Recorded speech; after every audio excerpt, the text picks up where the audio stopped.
السلام علیکم دوستوں خاکسار دنیا ایک بار پھر ایک نئی اور دلچسپ ویڈیو کے ساتھ حاضر ہے۔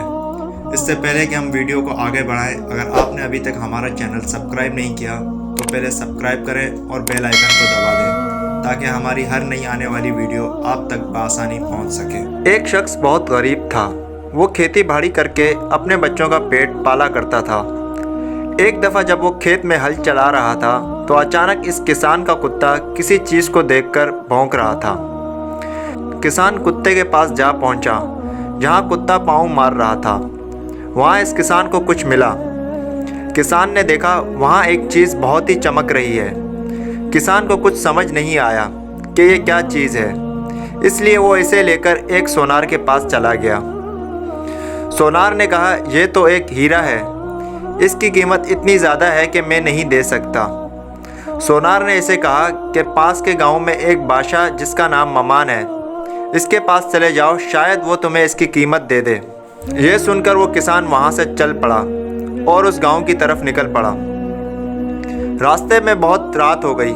کافی رات ہو جانے کے بعد ایک ویران جنگل میں سے ایک جھونپڑی دکھائی دی۔ وہاں جا کے یہ دستک دیتا ہے۔ اس جھونپڑی سے ایک بڑھیا نکل آتی ہے۔ وہ شخص ایک رات کی پناہ مانگتا ہے اور رات وہیں گزارتا ہے اور صبح ہوتے ہی اپنے سفر کو نکل پڑتا ہے اور آخر کار ممان کے دربار میں حاضر ہو جاتا ہے۔ وہاں اسے کچھ درباری ملتے ہیں۔ ان درباریوں میں سے ایک درباری اس شخص سے پوچھتا ہے کس کام سے آئے ہو؟ وہ شخص کہتا ہے مجھے بادشاہ کو کچھ دکھانا ہے۔ درباری اس کسان کو بادشاہ کی خدمت میں پیش کرتے ہیں۔ بادشاہ ممان اس سے پوچھتا ہے کہ کس کام سے آئے ہو؟ کسان بادشاہ کے آگے ایک ہیرا پیش کرتا ہے اور کہنے لگتا ہے حضور میں یہ ہیرا بیچنا چاہتا ہوں۔ بادشاہ ممان بہت چالاک ہوتا ہے۔ وہ ہیرے کو دیکھ کر اپنے وزیر کو بلاتا ہے جو کہ بہت ذہین ہوتا ہے۔ وہ اس سے کہتا ہے بتاؤ اس کی کیا قیمت ہونی چاہیے؟ وزیر بادشاہ سے کہتا ہے اگر آپ اپنی پوری بادشاہت اس کے حوالے کر دو تو بھی اس کی قیمت ادا نہیں کی جا سکتی۔ لیکن بادشاہ بہت ہی شاطر ہوتا ہے۔ وہ اس غریب کسان کو کچھ اشرفیاں دے دیتا ہے جو کسان لے کے بہت خوش ہوتا ہے کیونکہ وہ اس کی اوقات سے بہت زیادہ ہوتی ہیں۔ وہ کسان وہ اشرفیاں لے کر خوشی خوشی وہاں سے چلا آتا ہے۔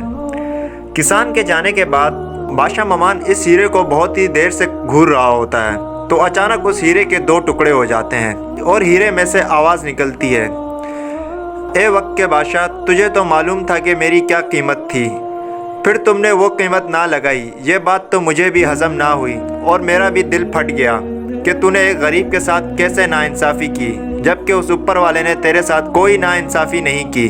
دوستوں، ہر چیز کی ایک صحیح قیمت ہوتی ہے۔ اگر ہم اسے اس کی صحیح قیمت ادا نہ کریں تو کسی نہ کسی طرح وہ چیز ایک دن ہم سے بھی چھن جاتی ہے اور واپسی اپنے حقدار کے پاس چلی جاتی ہے۔ اسی طرح ہم پہ لازم ہے کہ کسی غریب کا حق اس سے چھیننا نہیں چاہیے۔ ہماری ذمہ داری بنتی ہے کہ اس کا حق اس تک پہنچانا چاہیے۔ حدیث نبوی صلی اللہ علیہ وسلم ہے سب سے زیادہ خسارے کا سودا اس شخص کا ہے جو دوسروں کی دنیا بنائے اور اپنی آخرت بگاڑے۔ ترس نہ کھایا اس جہاں کے لوگوں نے، خیرات بانٹتے تھے حالت پہ میری۔ زندہ بت بن کے رہ گیا ہوں، افسوس نہ کیا اس جہاں کے لوگوں نے۔